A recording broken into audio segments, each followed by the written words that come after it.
본 방송에서 제공하는 투자 정보는 투자 판단에 대한 조언입니다. 방송에서 제공하는 주식의 가치, 가격 상승 및 하락에 대해서는 방송사에서 보장하지 않습니다.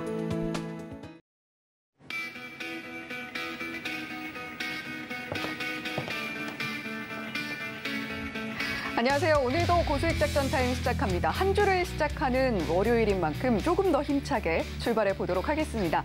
사실 미증시 같은 경우는 전거래일 혼조세로 마감을 했고요. 다우지수만 소폭 상승하는 모습 보여줬습니다. 자, 그리고 아마도 오늘 밤 미증시는 휴장을 하기 때문에 우리 시장 앞으로의 흐름 이번 주 특히나 어떻게 흘러가게 될지 궁금하신 분들 많으실 것 같고요. 그리고 무엇보다도 이번 주 중요한 일정들이 많이 자리하고 있습니다. 한은 금통의 일정도 있고요. 또 FOMC 회의록도 공개가 되기 때문에 우리가 이런 부분들 반드시 좀 체크를 하고 가야 할 시점이 도래했다라고 보여집니다. 오늘 고수익 작전 타임, 이번 주 증시 주요 일정들이 많이 자리하고 있는 만큼 꼼꼼하게 작전 세워드릴 테니까요. 오늘 방송도 끝까지 시청하시면서 꼼꼼한 전략 짜 보셨으면 좋겠습니다. 자, 그러면 오늘 첫 순서로 어떤 분과 함께 전략 짜 볼까요? 자, 프레스티지 경영전략연구소의 반종민 소장님 모시고 이야기 나눠보도록 하겠습니다. 소장님 어서 오세요. 네, 반갑습니다. 네. 주말은 잘 보내셨나요? 네, 잘 보냈습니다. 네, 다행입니다. 또 이발도 멋지게 하고 오셨는데, 자, 오늘 좀 주말 동안 있었던 일로 시작을 해봐야 될 것 같아요. 지금도 속보가 하나 들어와 있는데요. 북한이 동해상으로 이틀 만에 또 탄도미사일을 발사했다라는 소식이 들려오고 있습니다. 주말 내내 좀 도발 소식이 들려왔던 북한의 어떤 미사일 도발들이 있어 왔던 부분이 있었는데 또 한 번 탄도미사일을 발사했다라는 소식이 들려왔습니다. 아무래도 우리나라 방산주에는 좀 어떤 영향을 시장에서 미치게 될지도 궁금해지네요. 네, 사실 뭐 작년에도 이러한 상황들이 계속 발생이 됐었는데 그렇다 하더라도 뭐 크게 주가가 크게 올라갔거나 이런 부분들보다는 대대적으로 좀 차익 실현이 한번 나와주면서 흘러갔기 때문에 이 점을 좀 참고하시는 게 나을 것 같고요. 네. 거기다 지금 중국과 러시아 관련된 부분들이 지금 이슈가 나올 가능성이 좀 있는데 중국이 러시아 전쟁에 관련된 부분에 대해서 좀 지원을 하겠다라는 좀 좋지 않은 소식도 있기 때문에 방산주의 흐름은 좀 체크해 볼 필요는 있지만은 지금 북한에서 미사일 쏜다 해서 불꽃 축제처럼 미사일을 쏜다고 해서 그거에 대해서 큰 영향을 받기에는 아직까지는 좀 이르다. 이 점을 좀 참고하시면 될 것 같습니다. 지금 이르다라고 말씀하셨는데 중국이 만약에 러시아를 지원한다라고 한다면 미국은 우크라이나를 열심히 좀 지원하고 있는 형국이잖아요. 미중 간의 갈등의 어떤 연장선상이다라고 보여질 수도 있는 그런 국면을 맞이하게 되지 않을까? 지금 그럴 가능성이 매우 높고요. 이게 지금 정확하게는 파악을 해봐야 되지만 시간이 아마 이번 3월 달 안으로는 굉장히 좀 큰 이슈가 있을 것 같은데 이 이슈가 아마 자원과 관련된 부분들 이슈를 좀 들고 나오지 않을까. 그래서 제가 봤을 때는 미중 무역 갈등과 관련된 부분들이 또 새로 점화가 됐다. 이 점을 좀 참고하시면 될 것 같습니다. 네, 새로 점화가 됐다라는 부분들과 함께 오늘 또 지켜볼 만한 부분이 히토류 이야기인 것 같습니다.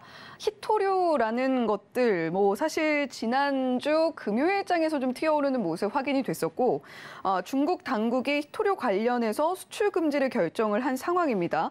따라서 유니온이라던가 유니온 머티리얼이라던가 히토류 관련주로 분류가 되는 종목들이 크게 오르는 모습들 확인이 됐었는데 자, 오늘 이 부분 어떻게 대응하고 또 어떻게 대비를 해야 될지 살펴보도록 하겠습니다. 자, 지금 히토류 같은 경우는 전기 자동차에도 들어가고요. 또 LCD에도 들어가고 핵심 부품으로 많이 사용이 되고 있는데 자, 이번에 중국 당국에서 수출 금지를 한 부분 좀 구체적으로 짚어본다면 어떻게 있을까요? 네, 먼저 좀 설명을 드리자면은 중국에서 당국의 핵심 전략 물자인 히토류에 대한 정제 가공 이용 기술을 수출 금지 및 제한한 기술 목록에 이제 포함시킨 걸로 확인이 됐습니다. 그러니까 그 히토류의 원자재와 관련된 부분들을 금지를 한 것이 아니라 사실상 그 관련된 정제 기술이나 그런 부분들을 금지를 한 거거든요. 정제 기술 부분에 대한 규제다. 그렇다면 우리가 이 시점에서 좀 짚고 넘어가야 될 부분이 히토류가 희귀한이라는 뜻을 담고 있잖아요. 어떤 것들이 좀 구체적으로 있는지도 짚어주시죠. 제가 보기에는 여러 가지 그 산업 분야에 쓸 수 있는 게 히토류이긴 한데 결국 기술 금지 관련된 제한은 아직까지는 지금 중국에서 사실상은 지난달 28일 때 명령 수정안에 대한 의견 수료까지 끝냈기 때문에 이제 발표만 남은 상황이거든요. 발표만 남은 상황에서 좀 여러 가지 보자면은 기술 항목 관련된 부분들은 32개가 삭제가 됐지만은 36개가 개정이 됐고 7개가 추가가 됐다 말씀드릴 수 있겠고요. 제일 중요한 포인트는 여기에서 지금 규제 대상에 대해서 나오는데 기술과 관련된 부분들입니다. 지금 뭐 분리 공정 기술도 있고 합금 재료 기술도 있고 생산 기술 뭐 여러 가지 기술이 있는데 사실상 지금 국내에서 희토류 관련된 부분들은 뭐 원자재를 통해서 우리나라에서 정제를 하거나 그런 기술보다는 또 중국에 다시 이제 보내서 하는 기술들이 더 많거든요. 그러다 보니까 이러한 그 제재 대상은 사실상은 우리나라한테는 좀 치명적일 수 있다라는 말씀 드리겠고요. 또한 이게 지금 사실상은 그 제일 중요한 포인트가 그 11호 관련된 부분들입니다.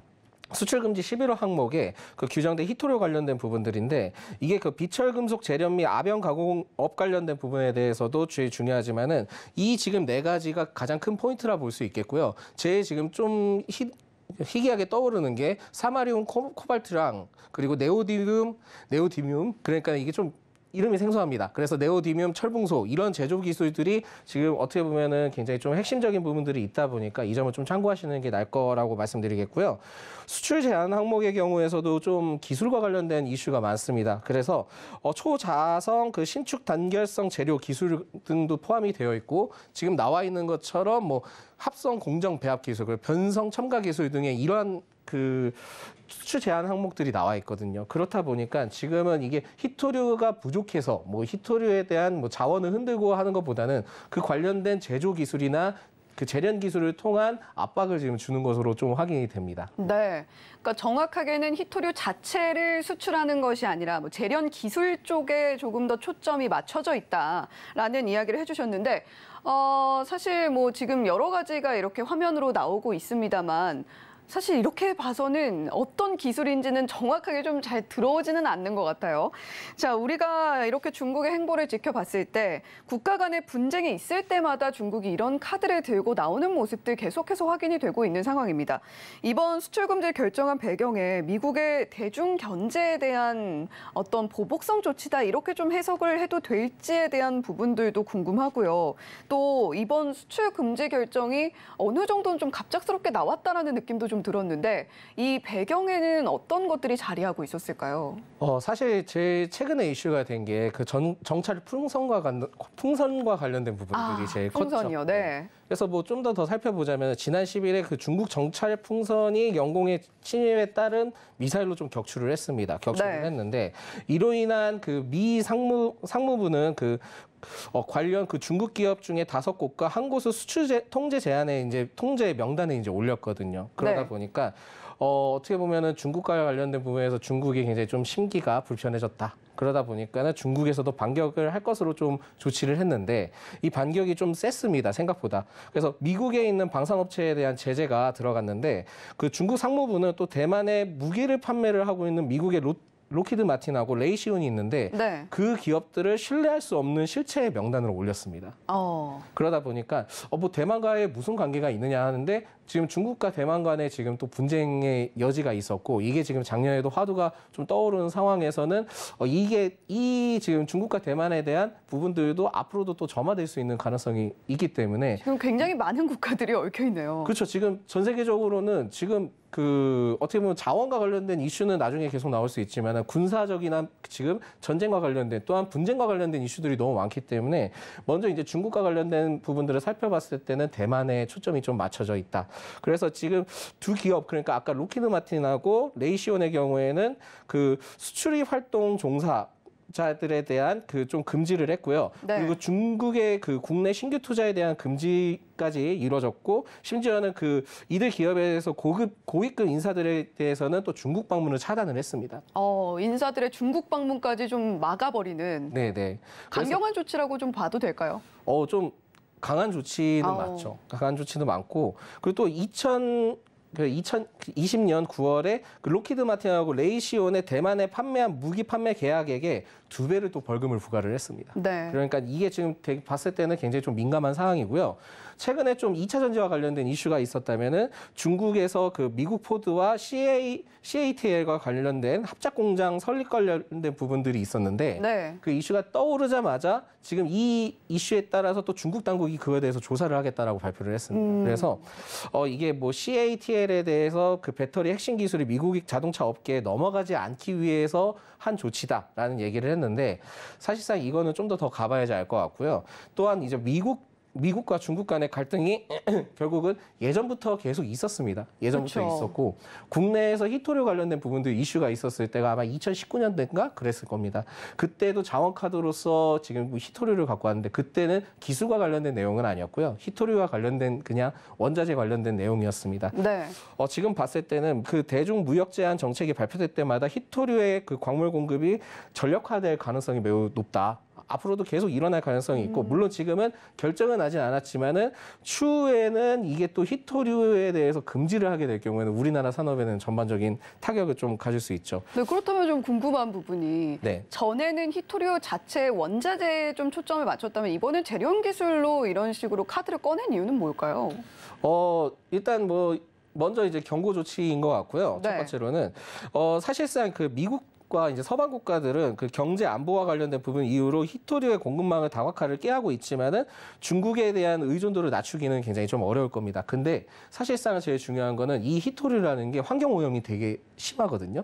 근데 지금 전 세계적으로는 뭐 ESG 경영이다, 뭐다 그런 사회적인 그 책임과 관련돼서 부과를 하면서 네. 이슈가 되고 있기 때문에 자기네들이 굳이 환경 오염을 발전시키면서 이 히토류 기술을 할 필요가 없었던 거죠. 그렇지만은 이 히토류에 대해서 제조 공정 기술은 지금 중국 쪽이 굉장히 우위하기 때문에 이게 지금 먼저 새로운 그 화두로 진행이 되고 있다 보시면 될 것 같습니다. 그렇군요.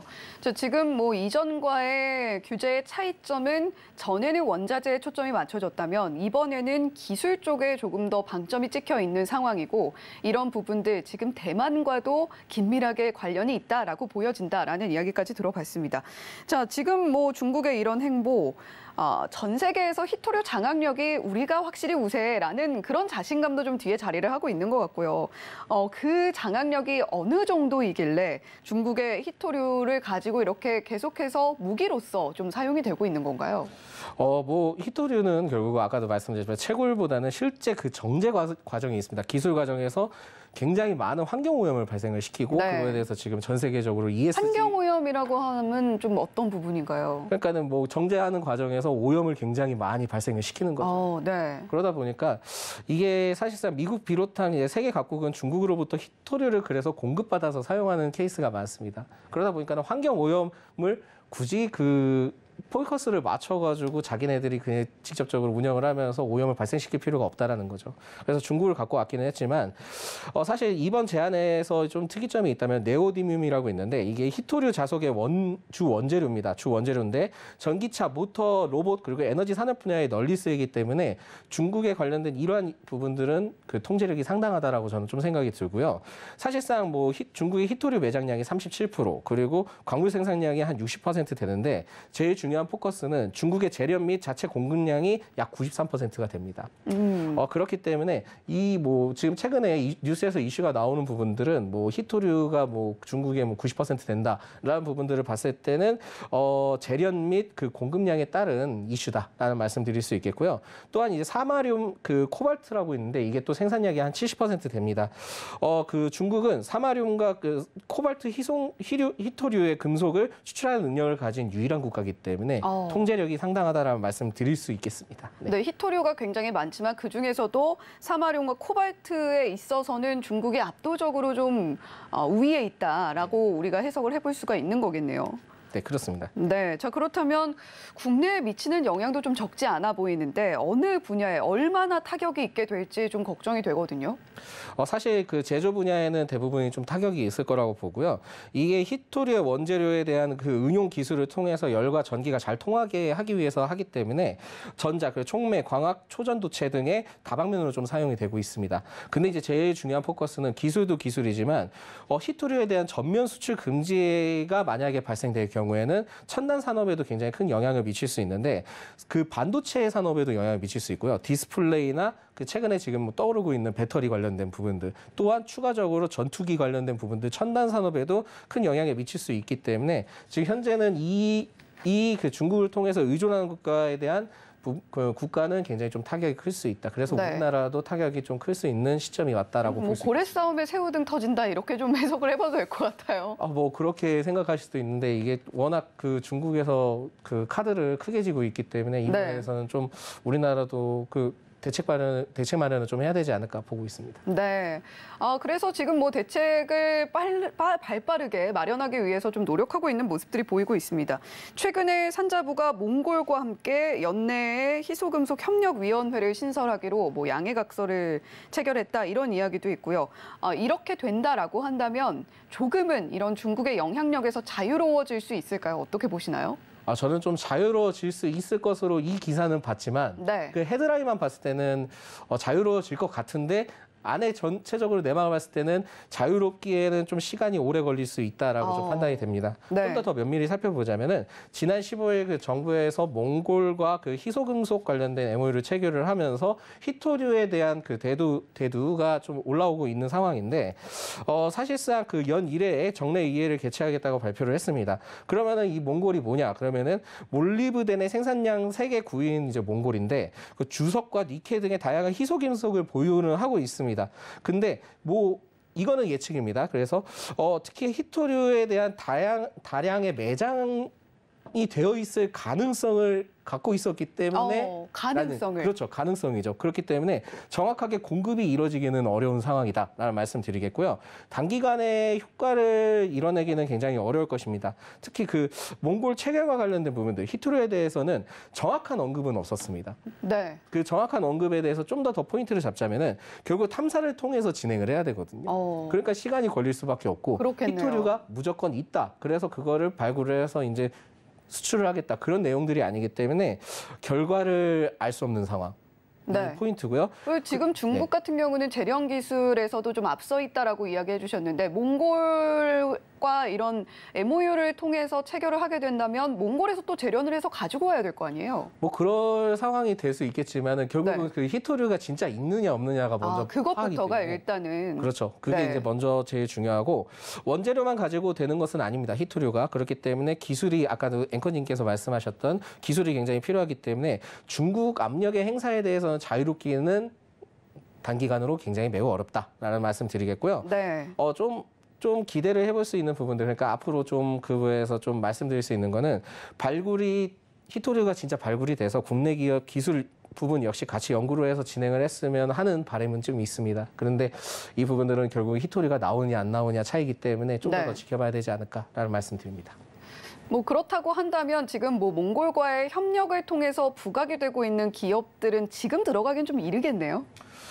사실 그 희토류 관련된 기업들 그 주가 흐름을 봤을 때는 계속 이제 위에서 차익 실현이 좀 심하게 나오더라고요. 뭐 그래서 추세도 그렇게 심하게 우상향 추세가 전향된 케이스가 많이 없기 때문에 지금 당장은 좀 들어가기는 좀 애매하긴 하지만 그렇다 하더라도 좀 추세가 전환됐을 때는 그때는 좀 장기적인 시점으로 볼 필요는 있지 않을까. 그렇지만은 테마는 테마고 이슈는 이슈이기 때문에 챙겨볼 필요는 있다라는 말씀드립니다. 네.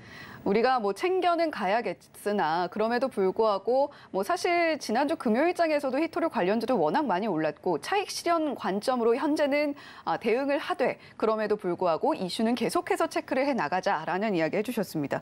자, 그렇다면 전반적으로 이번 수출 금지와 관련해서 이미 많이 튀어오른 종목들도 있고요. 또 KT그룹 같은 경우는 몽골 내 희토류 채굴 라이선스를 보유한 몬니스 그룹과 광물 자원을 국내에 수입하기 위해서 프로젝트 계획 수립한다. 또 이런 이야기들이 나오고 있기 때문에 부각을 받을 가능성도 좀 엿보여서 여쭤봤던 부분이었는데 자, 전반적인 시장 대응 어떻게 해나가는 게 좋을까요? 일단 지금 유럽의 핵심 원자재법이 3월에 이제 발표된 예정인데 이게 그 유럽 영내에서 생산된 리튬과 희토류 등의 원자재가 사용된 제품만 세금 및 보조금 혜택을 주는 내용이 담길 것으로 예정이 됩니다. 네. 그렇기 때문에 지금 이 핵심 원자재법을 같이 좀 연계해서 참고해 볼 필요가 있고요. 그리고 그 중국 의존도가 높은 배터리 업계에 대해서는 좀 영향을 받을 수 있기 때문에 조정폭을 좀 일시적으로 보일 수 있다는 점을 좀 참고를 하시고 수익 구간인 그 투자자분들께서는 좀 비중 축소 전략을 취하시면서 가시는 게 낫지 않나. 그리고 나머지 아직 수익 구간이 아니다 한다면 그때는 좀 장기적으로 좀 길게 보시면서 접근하시기 바라겠습니다. 네, 히토류 관련해서 많이 튀어오르는 모습이 보였던 지난주 금요일 시장이었습니다만 그럼에도 불구하고 지금 만약에 보유 중인 분들이라면 비중 축소의 방향으로 대응을 해보시는 것이 좋겠고 아직 보유하지 않은 분들께서는 계속해서 이슈를 체크하고 또 따라가는 방식으로 좀 대응해 보시면 좋겠다라는 이야기 해주셨습니다. 네, 오늘 히토류 관련해서 그리고 속보 들어왔던 방산 관련해서 오늘 시장 어떻게 흘러갈지까지 반종민 소장님과 함께 짚어봤습니다. 오늘 말씀도 고맙습니다. 네, 감사합니다. 네, 계속해서 고수익 작전 타임 이어가 보도록 하겠습니다. 이번에는요, 펀스탁TV의 황호준 외환시장 분석연구원님 연결해서 이야기 나눠보도록 하겠습니다. 화상 연결되어 있다고 하는데요. 연구원님 어서 오세요. 네, 안녕하세요. 네, 자 이번 주도 이렇게 시작을 하게 됐습니다. 연구원님께서는 주말 잘 보내셨죠? 아, 그럼요. 네, 다행입니다. 자, 이번 주에 시장이 어떤 흐름을 보이게 될지 좀 예상을 해봐야 될 텐데 지난주에 또 금요일에 이번 주 일정 쫙 짚어주셨었잖아요. 이번 주 어떻게 좀 전망하고 계신가요? 네, 일단 지난주 금요일부터 해가지고 미국의 S&P 500 지수와 그리고 나스닥, 다우지수 전부 다 비슷한 모습으로 마감이 되었죠. 장 초반 하락세를 패장 직전 말아올리는 모습까지 보여주었는데 이 전반적으로 소폭 하락 후 마무리가 되었습니다. 이 나스닥 기준으로 지난주 일주일간은 플러스 0.24% 상승한 11,782.27포인트로 마감이 되었는데요. 올해의 움직임은 플러스 13.48% 많이 상승한 모습입니다. 이러한 모습을 보여준 전반적인 이유로는 갑자기 급부상한 금리의 50bp 인상안인데 이 페드워치에 따르자면 아직까지는 가능성은 일요일 기준으로 18.1% 확률로 50bp 인상 쪽으로 기울어져 가고 있습니다. 문제는 이게 지난주 목요일까지만 해도 약 1%도 되지 않는 수치였다는 게 가장 큰 증시의 불안 요소 중 하나이죠. 이 한국 시간 기준으로 당장 다음 달 3월 23일 목요일 오전 4시에 이 미국의 기준금리 인상이 될 텐데 이 기존까지는 연말 최종 금리를 약 5% 내지 5.35%로 마감이 될 거라고 예상했던 방향에서 현재 시간이 지나면 지날수록 기준금리선이 더욱 높아지는 기조가 계속해서 확인되기 때문에 이 증시의 가장 큰 불안 요소로 작용 중에 있습니다. 자, 이러한 상승의 이유는 연준의 의원인 제임스 블라드 그리고 로레타 베스터의 금요일 매파적인 발언이 이어지게 되면서 영향을 끼쳤다고 보고 있는데 이번 주 중요하게 볼 만한 지표 중 하나로는 맨하임 중고차 가격 지수에 대해 잠시 설명을 드릴 겁니다. 이게 뭐냐면 이게 미국 중고차 경매업체인 맨하임에서 만든 지표로서 이 딜러들이 자동차를 가져오지 않겠습니까? 그 경매를 통해서 가져오게 되는데 이때 딜러들이 가져오는 중고차에 대해서 이 가격 변동에 대한 추이를 이 평균 가격을 100으로 정하고 어떠한 변동성이 있는지에서 평가를 하는 건데 이 맨하임 중고차 지수는 팬데믹 기간 동안에는 엄청난 상승을 보여주었어요. 당연한 부분이겠죠. 이 요 근래 다시 내려오는 모습을 보여주고 있습니다만 현재 다시금 상승을 또 하고 있습니다. 22년 1월 약 257포인트까지 상승한 중고차 지수는 올해 초부터 상승을 하기 시작해서 현재 234포인트에 위치를 하고 있는데요. 이 대표적으로 맨하임 중고차 지수는 인플레이션에 대해서 상당 부분 영향을 끼치는 지표입니다. 이 연준 또한 이 맨하임 중고차 지수가 20% 하락을 하게 된다면은 이 기준금리 인하를 고려해보겠다는 발언을 지난해 했던 걸 미뤄보게 되면은 연준에서도 이거는 상당히 중요한 지표를 삼고 있다라는 증거가 되겠죠. 현재 시장에서는 이 부분을 신차를 사기에는 높아져 버린 이자를 감당하기 어려워서 이 중고차 가격이 지속적으로 상승을 하고 있다라고 해석을 하고 있는데요. 지금의 기조대로 꾸준한 소비가 이뤄지게 되면은 이 중고차 지수까지 상승을 하게 된다면 이 기준금리 인상에 대한 명분이 될 가능성이 높아지게 되겠죠.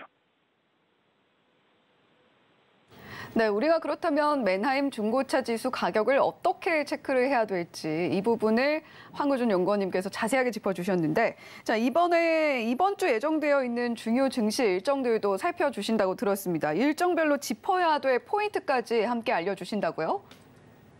네, 오늘 미국 증시는 대통령의 날로 증시가 한 차례 쉬어가죠. 지난주까지 해서 미증시의 움직임은 크고 작은 굵직한 이벤트 발표들이 많았습니다. 결과적으로 2월 한 달간은 상승세로 마감이 되었다는 점이 상당히 눈에 띄는데 이 미증시가 쉬어가면 우리나라 증시는 다음으로 가장 많이 영향을 받는 증시는 홍콩 그리고 대만 가권 지수인데요. 이 보편적으로 미증시가 쉬어가고 중화권 시장이 개장하는 날은 이 증시가 대체적으로 상승하는 모습을 보여주었습니다만 이 부분을 지금 기대를 하고 있습니다. 금요일을 기점으로 미국의 기준금리 인상 기조가 점점 확대가 되고 있는 점이 이 증시의 상승세를 조금 억누르는 억제기가 되지 않을까 좀 보고 있는데 이번 주 중요한 일정으로는 2월 22일 FOMC 회의로 발표가 될 예정입니다. 이 미국은 기준금리를 결정하게 된다고 하면은 약 3주 뒤에 어떠한 지표를 보고 그리고 이번 금리 결정이 되었는지 대해서 확인을 할 수가 있는데요. 현재 연준의 방향성이 어떠한 지표에 무게를 두고 있는지 그리고 다음번 금리 인상은 어떠한 지표를 중점적으로 볼 것인지에 대해서 힌트를 얻을 수가 있기 때문에 이 새벽 시간에 나오는 이 FOMC 회의록에 대해서 한국 투자자들도 그리고 외국 투자자들도 상당히 많이 관심을 갖고 있는 지표이죠. 실적 발표가 있을 예정인 기업들에도 주목이 필요로 한데 이 화요일은 미국의 유통공룡인 월마트와 그리고 홈디포의 실적이 발표가 될 예정입니다. 그리고 수요일에는 챗GPT 관련해서 반도체 시장 수요를 엄청나게 빨아들이고 있죠, 지금. 엔비디아의 실적이 발표가 될 예정인데요. 현재 나와 있는 뉴스와 컨센서스에 따르게 된다면은 당연히 실적이 지난 분기 대비 좋아야 정상이지만은 이 결과가 나오게 되면은 그 결과가 어떻게 나올지 알게 되겠죠. 정말로 미국 경기가 침체에 접어들었는지 아닌지에 대해서 엿볼 기회가 되겠죠. 또한 목요일은 더욱 중요한 지표가 하나가 나오게 됩니다. 바로 대한민국 기준금리를 2월 23일 목요일 결정이 되는데 현재 대한민국 기준금리는 지난 1월 13일 0.5bp 인상을 해서 약 3.5%의 위치를 하고 있는데요. 2월간 글로벌 증시의 흐름이 아직까지는 오른쪽까지 금리 인상의 기조가 다시금 살아나고 장기간 지속이 될 전망의 상황 속에서 이 무역 의존도가 높은 대한민국은 과연 얼만큼의 금리 인상을 진행을 할 예정인지 이 시장 참여자들의 관심이 쏠리고 있습니다. 현재 예상치는 베이비 스텝이 0.5bp 인상이 예정이 되어 있습니다만 기준금리를 얼마나 인상을 하느냐가 중요한 게 아니라 지금의 고금리 상태를 얼마나 오랫동안 지속을 하느냐 이게 가장 중요한 키포인트가 되도록 하겠습니다. 네, 연구원님 그런데 사실 지난주에 환율이 1,300원대도 한번 터치하는 모습까지도 확인이 됐었잖아요. 한은이 기준금리를 동결하게 된다라고 한다면 원달러 환율 계속해서 상승 압박을 피할 수가 없을 텐데 자, 흐름 한번 좀 전반적으로 짚어주시죠. 네, 현재 소비자 물가 지수의 세부 항목이 바뀌게 되면서 이 미국의 기준금리 결정 방식 일부가 변경이 되었죠. 이에 따라서 한동안은 계속해서 미국의 기준금리가 인상이 될 것 같다라는 기조를 보여주고 있습니다. 우리나라는 통상적으로 미국의 금리 인상을 뒤따라가야 하는 경우에 울며 겨자 먹기 식으로 올릴 수밖에 없거든요. 한국과 미국의 금리 역전폭이 확대가 된다고 하게 되면은 당연히 저라고 하더라도 이 더 높은 수익률을 주는 미국 쪽으로 외국인 투자자들을 옮겨갈 수밖에 없게 되겠죠. 이로 인해서 원화의 가치 평가가 절하될 수 있는 건 당연한 수준인데 이에 따라서 원달러 환율이 지금 다시 1,300원 선까지 바짝 올라온 상황입니다. 이에 따라서 이번 이창용 총재의 결정, 한 번의 기준금리 결정이 아니라 한국은행의 올해의 방향성이라 봐도 무관할 만큼 아주 중요한 회차이기도 합니다. 실제로 이번에 기준금리 결정이 된다고 하게 되면은 기준금리가 얼마만큼 올라가는지에 대해서 결국엔 1,300원 선까지 올라가기는 하겠지만은 그 이후 이어지는 이창용 총재의 발언이 중요하다는 거죠. 우리가 어떠한 결과를 가지고 이러한 금리 결정을 했으면서 앞으로는 어떠한 계획을 갖고 있다. 이거를 여러분들께서도 꼭 주목을 해야 되겠습니다. 네, 이 밖에도 또 주말 사이에 청약통장 해지자가 급증했다라는 뉴스도 나와 있는 상황인데 관련 이슈 통해서 우리가 좀 짚어볼 점이 있다면 어떤 게 있을까요? 네, 이거는 앞서 말씀드렸던 금리 부분에서도 상당히 연계가 되는 거죠. 정말로 청약이 된다고 하더라도 이 높은 금리를 감당할 수가 없기 때문에 당연히 청약통장을 해지하는 투자자들도 많아지게 되는 거죠. 주말간 청약통장 해지자가 급증한다는 기사가 나오기 시작을 했죠. 6개월 만에 약 5조 원이 넘는 금액이 이탈을 하게 되었다는 내용인데 이 부동산 시장의 침체는 주식시장의 하락 사이클보다는 통상적으로 상당히 깁니다. 단순하게 부동산 경기의 거래량이 줄어드는 게 아니라 문제가 되는 부분은 이 청약과 이 분양 예상치보다 하회를 하게 된다면 공시당연히 생기게 되겠죠. 그럼 건설사들의 연쇄 부도 또한 가능성을 열어두어야 된다는 게 핵심입니다. 이 부동산이라는 자산은 유동성이 주식보다는 부족하다는 점이 확연한 차이점인데 이에 따라서 부동산과 연계되는 상품들이 상당히 많습니다. 대표적으로 자산을 따지게 되면 이 리츠 그리고 SPC라는 형태의 투자 자산이 있는데 이 부분이 위험하게 된다면 결국에는 시간이 지나서 증시에도 지대한 영향을 끼칠 수 있습니다. 다만 오늘 전달해드린 내용들이 대부분 부정적인 내용이나 이러한 부정적인 스탠스를 갖고 만드는 거 어쩌면 바닥권에서 물량을 싸게 모으는 부분이 이득이 되는 또 다른 주체들의 계획의 일부일 가능성도 있으니 이 투자자 여러분들께서 돌다리도 항상 두들겨 보고 건너시고 항상 투자의 비중 조절에 조금 더 각별히 신경 써야 되는 한 해가 될 거라고 보고 있습니다. 네, 우리가 체크하고 가야 될 부분도 굉장히 많은 증시 상황이 이어지고 있는 것 같습니다. 자, 그렇다면 오늘 시장 대응 전략은 어떻게 가져가 보면 좋을까요? 네, 오늘장은 여태까지 이제 안 돌았던 섹터까지 한 번씩 다 이제 순환매가 돌고 시작하죠. 그렇기 때문에 더욱더 오늘은 변동성이 조금 더 가중이 될 건데, 원래 같은 경우에는 이제 우리나라 증시에는 미국의 증시를 따라가게 되는데, 오늘은 미국장이 휴장이 되겠죠. 이에 따라서 장 초반의 변동성은 그간과 조금 다를 전망이다. 그리고 기준금리 결정이라든지 금요일 생산성 물가 지수 미국에서 발표가 된다든지 여러 굵직굵직한 이벤트를 앞두고 나서 눈치 보기 장세가 이어질 가능성이 높습니다.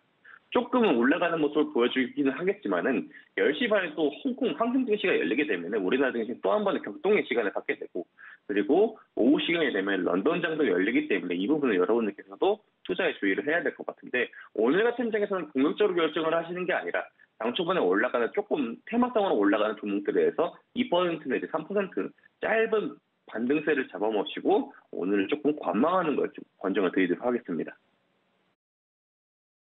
네, 오늘은 배틀을 좀 짧게 잡고 대응을 해야 되는 하루가 될 것 같다라는 이야기 해주셨고, 이번 주 아무래도 중요 일정들이 많이 자리하고 있는 만큼 너무 공격적으로 투자를 이어가기보다는 계속해서 관망하는 자세로 좀 보수적인 관점으로 접근할 필요성이 있겠다라는 이야기 해주셨습니다. 지금까지 펀스탁TV의 황호준 연구원님과 함께 이야기 나눠봤습니다. 고맙습니다. 감사합니다.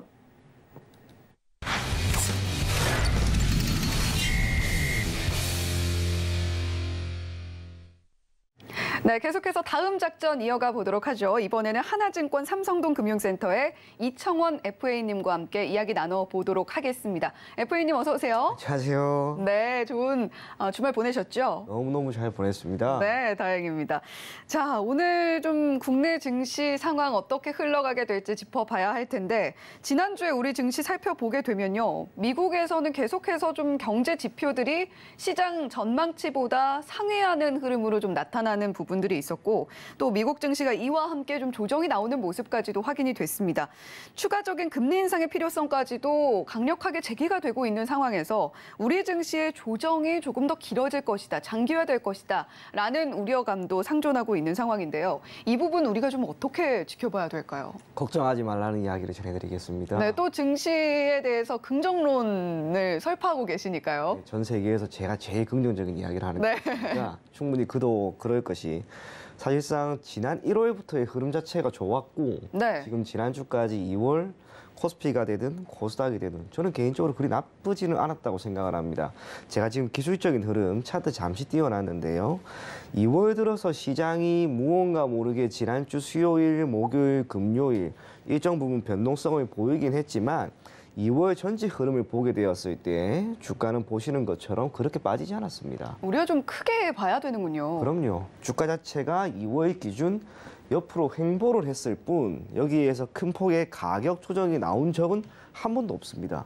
그럼에도 불구하고 지난주 미국에서 금리에 대한 이야기, 인플레이션에 대한 우려, 그게 다시 확산이 되다 보니 또다시 지난 1월 동안 조용했던 경기 침체론, 그분들이 네. 다시 한번 이야기를 하고 있는데요. 잊을만 하면 나옵니다. 네, 잊을만 하면 나오는데 계속 나올 겁니다. 네. 한 가지 확실한 것은 2월의 증시는 그렇게 빠지지 않았고요. 2월의 변동성 또한 상당 부분 축소되는 움직임이 나왔습니다. 그럼 이러한 상황에서 우리나라 증시에 영향을 미칠 만한 어떠한 안 좋은 이야기들이 있었는가? 첫 번째로 경상수지의 적자가 좀 더 악화되었다라고 하는 이야기가 나왔고요. 네. 또 하나는 원달러 환율 한번 보세요.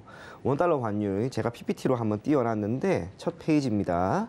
원달러 환율이 가파르게 올라가고 있음을 우리가 확인을 할 수가 있습니다. 이게 2월입니다.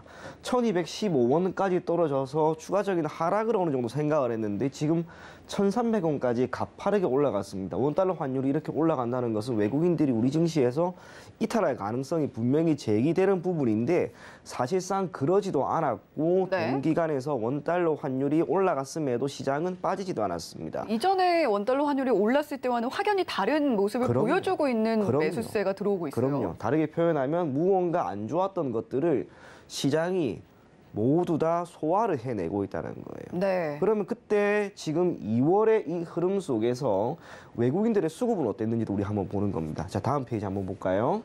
지금 현물입니다. 외국인들이 최근 1개월 동안 지난 2월 17일부터 1월 18일인데요. 밑에 하나는 잘렸으니까 4조 7천억 원 정도 매수세를 보입니다. 현물에서 이렇게까지 매수를 하니 시장이 잘 버티고 있는 거죠. 다음 선물 한번 볼까요? 선물 같은 경우에는 대략 5천억 원, 사실 큰 편은 아닙니다만 지난해부터 시작을 해서 시장이 조금씩 반등을 할 때 나타나는 움직임이 외국인들은 선물 시장에서 크게 들어오는 게 아니라 현물 쪽에서 들어오는 거예요. 네. 반면 우리가 동학개미 운동이라고 이야기가 많이 나왔던 2020년 기억이 나실 겁니다. 시장이 어마어마하게 올랐을 때는 현물 쪽에서 개인이 매수세를 보이긴 했지만 선물 쪽에서 외국인들이 더 큰 수량의 매수세를 보였기 때문에 시장이 그렇게 강하게 올라갈 수 있었던 거예요. 반면 지금은 그 정도까지는 아닌 거죠. 그럼에도 불구하고 지난 1월 시장이 매우 좋았고 2월도 사실상 코스피 기준 지난주 금요일까지 1.08%, 코스닥은 4.74%나 상승했습니다. 이걸 가지고 우리가 나쁘다고 할 수 있을 것인가? 결코 그렇지 않아요. 시장이 조금 조정이 나오니까 여러 가지 이야기들이 그냥 오고 갔을 뿐이지 네. 시장은 결코 흔들리지도 않았고요. 지난 1월에 너무나 좋았던 거 그걸 잘 이어가고 있는 중이라고 생각만 하시면 좋을 것 같습니다. 네, 특히나 또 환율이 이렇게 오르고 있음에도 불구하고 외국인 매수세는 이어지고 있다. 특히나 현물 쪽에서 이어지고 있다라는 이야기 해주셨는데, 자 그렇다면 지난주 증시 흐름을 좀 살펴보면 그럼에도 불구하고 물론 이청원 전문가님께서 길게 봐야 한다라고 이야기를 해주셨습니다만 좀 탄력을 소폭 잃은 것이 아닌가라는 우려감도 좀 들기는 했던 한 주였던 것 같거든요. 전반적으로 증시의 상승 을 기대해봐도 좋냐고 여쭤보면 또 좋다고 이야기하시겠죠? 당연히 그렇습니다. 네. 달리던 말도 잠시 쉬어가야 됩니다. 먹이도 먹어야 되는 거예요. 힘을 모아야 되는 거예요. 그럼에도 불구하고 저는 시장이 결코 경기 침체론자들이 이야기하는 것처럼 안 좋을 것이다라는 생각은 전혀 갖고 있지 않습니다.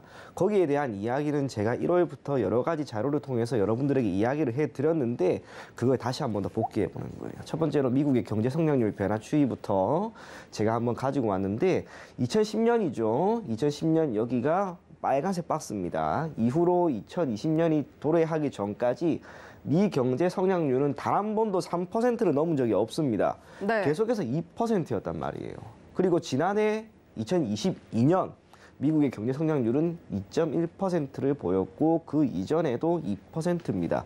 경제 성장률 자체에 큰 폭의 변화는 전혀 없었습니다. 그러면 미 경제는 결국 지난 10년 동안의 흐름과 마찬가지로 지금도 동일한 흐름을 보이고 있다는 거예요. 그렇다면 2010년부터 대략 2019년까지 미국의 다우지수와 S&P 500은 어떻게 되었는가? 2.5배 올라갑니다. 나스닥은 무려 3.5배가 올랐습니다. 네. 경제 성장률은 결국에는 2% 수준을 유지했을 뿐인데도 불구하고 나스닥이 그렇게 올랐고 미증시는 올랐습니다. 꾸준히 우상향을 해왔다. 그렇죠. 무엇보다 10년 동안 자산 가격이 3.5배나 올라간 거예요. 네. 어마어마하게 오른 겁니다. 그렇다면 우리가 지금 상황에서 동일한 경제 성장률을 보이고 있음에도 왜 잣대는 다른가? 거기에 대한 의문을 가질 수밖에 없다는 거죠. 경기 침체가 아닙니다. 미 경제는 완만한 경제 성장을 지금도 보이고 있고요. 앞으로도 이 정도 수준만 보이면 나스닥이 되든 다우가 되든 S&P 500이든 다 올라갈 수밖에 없을 것이다. 그렇게 생각을 합니다. 또 다음 자료 한번 볼까요? 이것도 한번 이야기를 한 적이 있었죠. 장단기 금리 역전 현상 이후에 S&P 500의 주가 흐름인데 네. 지난 3월 28일 미국의 10년물 국채와 2년물 국채 장단기 금리 역전 현상이 처음으로 나타났습니다. 지난해 기준으로. 굉장히 그때 이슈가 크게 됐었죠. 걱정된다 이런 이야기들 정말 많이 나왔었는데. 그런데 걱정이 되었는데 지금 시점에서 보면 이제 1년이나 흘렀잖아요. 네. 그 1년 동안은 우리가 참 힘들었지 않습니까? 그렇죠. 이제는 분명히 다른 움직임 나올 것이다라고 하는 것을 유추를 해볼 수 있는 거예요. 빨간색 이 검은색 빨간색 박스는 S&P 500 지수가 장단기 금리 역전 현상이 발생한 지 1년 뒤의 주가 흐름이에요. 1978년 8월 17일 그리고 1년 뒤 1979년 8월 17일의 주가는 S&P 500의 경우 3.06% 올라 있었습니다.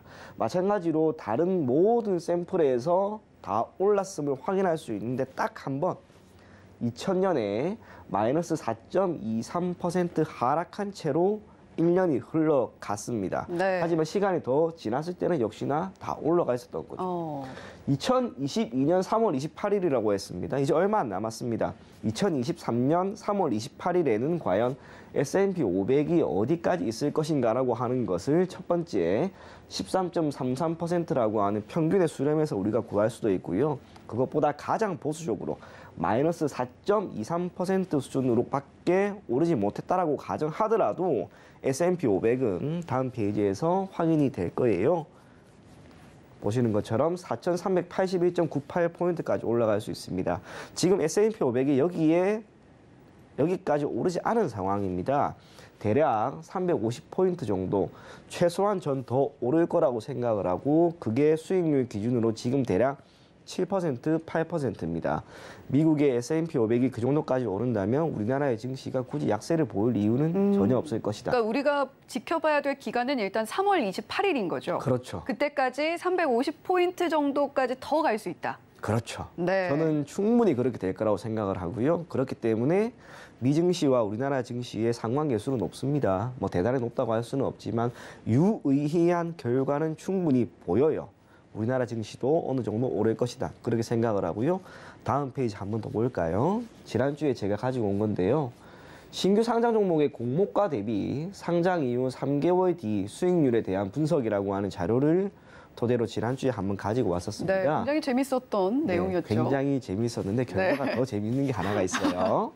자, 시장이 2020년부터 2021년까지 매우 좋았습니다. 코스피와 코스닥 상승했던 시기를 제가 1기라고 해서 샘플을 가지고 왔는데 1기 코스피, 즉 상승했던 시점에서 상장했던 당시 공모 주식, 신규 상장 주식의 총 표본을 토대로 전체적인 분포, 이 가능성, 확률을 구했을 때 시장이 큰 폭의 상승 흐름을 보였을 때는 신규 상장했던 모든 종목은 공모 가격을 다 상회했고요. 네. 딱 한 번 코스닥이 조금 약세 흐름을 보였을 때만 100% 확률이 아니었습니다. 그걸 토대로 우리가 유추할 수 있는 게 반대로 신규 상장 종목이 공모 가격을 모두 다 상회하는 시점이나 그러한 움직임이 나오면 우린 그걸 토대로 시장이 강세다라고 하는 것을 유추를 할 수 있었다는 거예요. 다음 페이지 한번 볼까요? 지난주가 2월 17일이었죠. 네. 그래서 3개월 전이었습니다. 제가 관련해서 이야기를 했던 것도 모두 다 3개월이라고 하는 샘플을 가지고 왔었으니까 2022년 11월 14일 윤성 FNC부터 시작을 해서 그 지난주까지 상장했던 모든 기업들 중에 딱 하나가 아쉽게 공모 가격을 상회하지 못했습니다. 한 틱이 모자랐다고 얘기해 주셨던 것 같은데요. 그 친구가 TF인데요. 네. 이 친구가 2022년 11월 17일에 상장을 했습니다. 그러면 3개월의 샘플 기간, 통계적인 데이터를 우리가 구할 수 있는 3개월 뒤에 주가는 2월 17일이 마지막 날이 되겠죠. 지난주 금요일이었어요. 이 친구가 만약 1,500원이라고 하는 가격을 상회했다 혹은 한다면 시장은 우리가 강세라고 유추를 할 수가 있었는데 다음 페이지 한번 봅시다. 자, 지난주 2월 16일 기가 차게 1,600원 딱 올라가는 그러네요. 거예요. 저도 실은 이거를 토대로 이야기를 할 때 설마 다 되겠어라고 생각을 했는데 시장이 강세라고 하는 것을 이 친구가 한편으로 증명을 해줬던 거예요. 그렇다면 뭐 일단은 이 데이터를 토대로 봤을 때 상승기다. 상승기인데 얼마나 더 갈 수 있는가. 적어도 신규 상장 종목 같은 경우에는 제가 결과를 추론해야 되기 때문에 3개월이라고 하는 기간적인 여유를 더 두었습니다. 그렇다면 이번 주에 상장했던, 지난주에 상장했던 모든 종목들도 다 공모가를 상회했고요. 그랬죠. TFE 같은 경우는 공모가를 상회합니다. 그래서 지금부터 이 친구에 대한 데이터 분석이 끝나는 2월 17일 기준으로 추후 3개월, 5월 17일입니다. 그때까지는 시장은 강세를 보일 겁니다. 그래서 여러분들이 시장에 대해서는 너무 크게 걱정하지 마시고요. 마지막 페이지 한번 더 볼까요? 요거는 제가 데이터를 조금 길게 가지고 와봤습니다. 우리나라 코스피 같은 경우 1980년부터 거래가 시작이 되었는데 그때부터 지난주까지 전체 기간 통틀어서 1656%가 올라가요. 네. 그러면 데이터를 어느 정도 구할 수 있었던 1985년 1월부터 약 30년 동안은 1280%가 올라갔고 1개월 기준으로 매달 1985년부터 2015년 1월까지는 0.73%씩 올라갑니다. 그래서 이 30년 동안의 데이터를 토대로 우리가 차트에 선을 하나 쫙 그어볼 수 있어요. 다음 페이지 한번 볼까요? 차트에 저기 맨 처음이 1985년입니다. 저때 네. 시작을 해서 여기 빨간색 박스가 2015년인데요. 여기까지의 흐름을 선으로 한번 쭉 긋고요. 이후는 자동적으로 그냥 확장이 되게끔만 제가 한번 가지고 가봤습니다. 그런데 어느 정도 의미 있는 게 나오네요. 어떤 의미가 있습니까? 2015년 이후 확장된 선에서 네. 역시나 한 번 정도 이야기했죠. 이 선을 기준으로 해서 캔들 자체는 양쪽으로 분포를 하는 거예요. 많이 올랐습니다. 하지만 다시 수렴하고요. 많이 빠졌습니다. 다시 한번 수렴합니다. 지금 딱 수렴이 된 구간이에요. 여기에서 지수는 이제 어떻게 올라갈 것인가. 예전처럼 코로나가 터졌던 시점에서 반등이 나왔던 이 정도의 흐름이 나올 수도 있고요. 그게 아니라면 긴 시간 횡보했던 이런 움직임이 나올 수도 있습니다. 뭐가 될지는 모르겠습니다만 우리가 한 가지 확실한 것은 2008년 서프라임 때도 그랬던 것처럼 많이 빠지면 시장은 반드시 회복을 하면서 직전 고점을 뚫습니다. 그리고 코로나 때도 마찬가지입니다.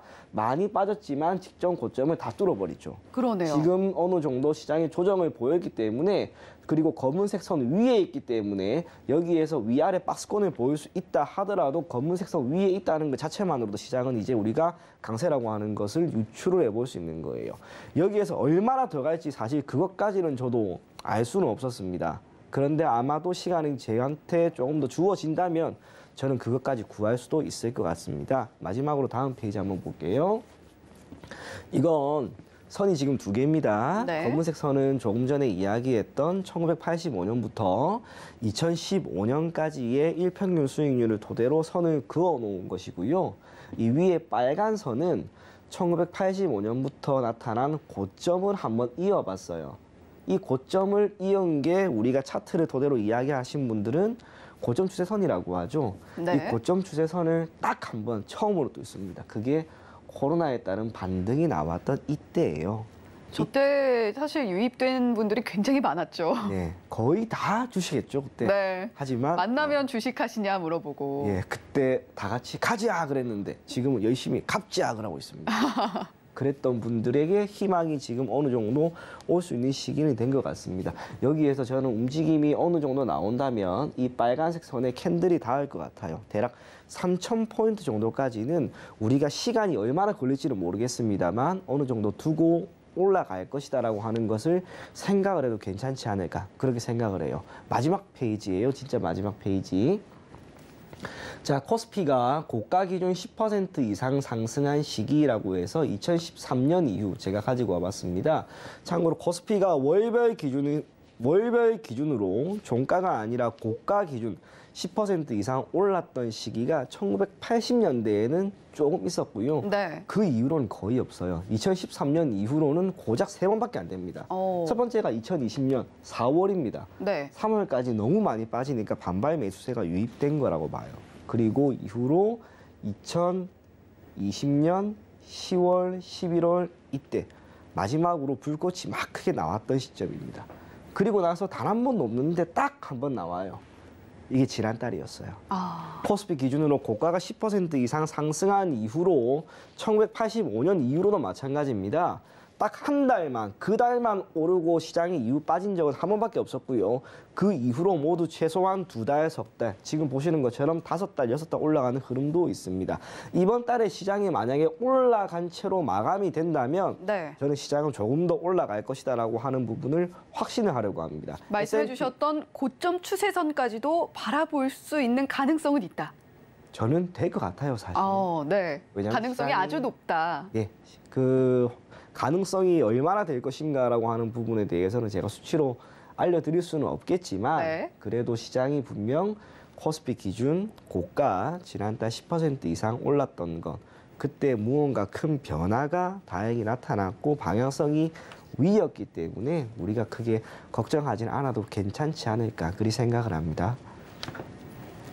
네, 우리가 시장이 사실 흔들리면 그날 하루하루 일희일비하게 되는 경향이 있습니다. 어쩔 수 없는 것 같긴 한데요. 그럼에도 불구하고 시장 이렇게 상승 추세로 보이는 흐름들 우리가 예측을 해볼 수 있다라는 이야기 이청원 FA님과 함께 짚어봤습니다. 오늘도 좋은 말씀 고맙습니다. 네, 감사합니다.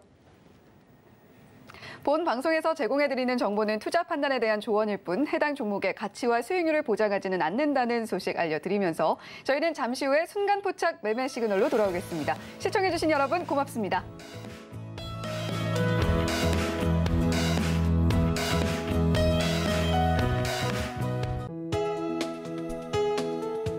본 방송에서 제공하는 투자 정보는 투자 판단에 대한 조언입니다. 방송에서 제공하는 주식의 가치, 가격 상승 및 하락에 대해서는 방송사에서 보장하지 않습니다.